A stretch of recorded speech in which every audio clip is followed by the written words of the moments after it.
কি সকলে রেডি তো? আজকে তোমাদের সঙ্গে একটা সুন্দর স্ন্যাক্স রেসিপি শেয়ার করছি। বিকেলে চায়ের টেবিলে কিন্তু এটা হলে একদম জমে যাবে। আর এটা হলো স্পাইরাল পটেটো। প্রথমে আলুগুলোকে পাতলা পাতলা করে কেটে কিছুক্ষণ লবণ ও লেবু জলে ভিজিয়ে রাখবো। তারপর কাঠি নিয়ে ঠিক ফুলের মালা গাঁথার মতো এগুলোকে গেঁথে নেবো।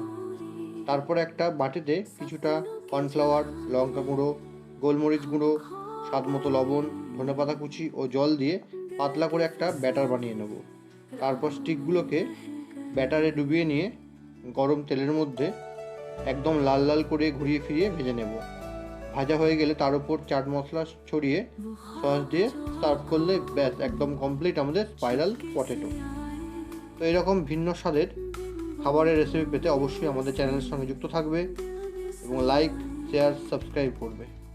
Tata, bye bye.